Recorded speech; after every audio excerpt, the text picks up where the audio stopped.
Umechoka kulipia vifurushi vya gharama kubwa ilhali hutazami mechi zote? Acha kupoteza pesa zako. Kwa 5,000 tu, pata mechi zote duniani pamoja na channels za DStv, Azam TV na Ligi Kuu ya Tanzania moja kwa moja kwenye simu yako. Mahali popote, muda wowote, bila stress. 5,000 inasawa na mwezi mmoja. 10,000 inasawa na miezi miwili. Wasiliana nasi WhatsApp kwa 0659 387 069. Rudia 0659 387 069. Soka ni kwetu, burudika kiganjani kama boss.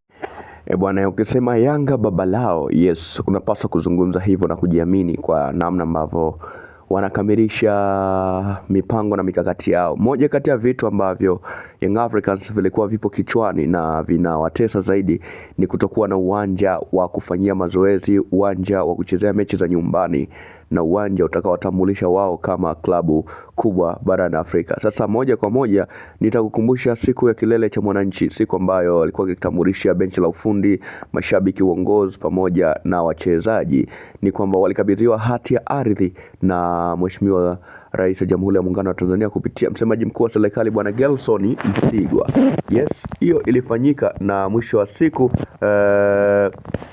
mambo yakasimama kwenye ubora wa hali ya juu mno. Tunakumbuka nini? This time around ni kwamba Young Africans wanaenda kuwa klabu ambayo ni wa mfano hapa nchini Tanzania katika bara la Afrika kwa maana ya miundombinu yake kuitekeleza na kuifanya kuwa vizuri. Kumbuke kwamba mradi wa kutengeneza uwanja ni mradi ambao project yake ni ndefu na ni kubwa sana, ambayo inahitaji takriban siku kadhaa au miezi kadhaa au miaka kadhaa, lakini kwa uwepo wa uongozi bora na fedha kuwepo inaweza kachukua muda mchache tu, kwani ni hatua za kutengeneza, kusogeza vifunsi, kufanya survey, leveling pamoja na baadhi ya vitu kama vile wafanyakazi na muda kadhaa. Sasa moja kwa moja kutoka katika chanzo cha habari Intel from Young Africans kwamba Young Africans wao katika hatua zao nzuri na za mwisho kuhakikisha kwamba hili swala linakuwa ni la kijamii zaidi au linakuwa ni la kitimu zaidi,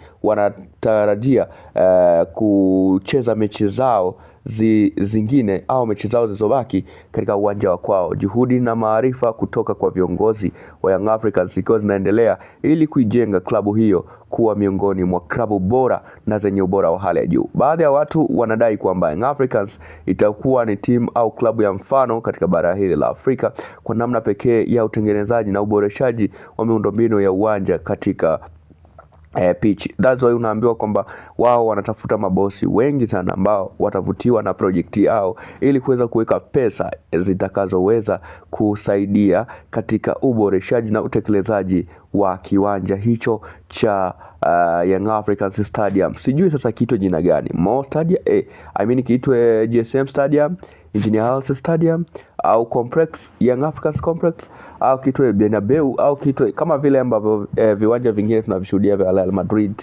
kinaitwa Santiago Bernabeu, kiwanja cha Barcelona Camp Nou, kiwanja cha Atletico de Madrid Luanda Metropolitano, kiwanja cha Real Betis bwana San Mamés, kiwanja cha Liverpool Anfield, kiwanja cha Manchester United kinaitwa Stamford Bridge, kinaitwa Old Trafford, huku kiwanja cha Chelsea kinaitwa Stamford Bridge, kiwanja cha Arsenal kikiwa kinaitwa Emirates, kiwanja cha Manchester City kikiwa kinaitwa Etihad, kiwanja cha Tottenham Hotspur Rwanda Metropolitano kinaitwa hivyo. Sasa ni kwamba kila uwanja lazima una jina. Hapa Tanzania tuna General Samuyo, kiwanja cha JKT, tuna Benjamin Mkapa, kiwanja cha Taifa, lakini pia tuna New Amani Complex, ni kiwanja cha kule visiwani Zanzibar cha serikali ya Mapinduzi ya Zanzibar, lakini kuna Azam Complex Chamazi, kiwanja binafsi cha Azam.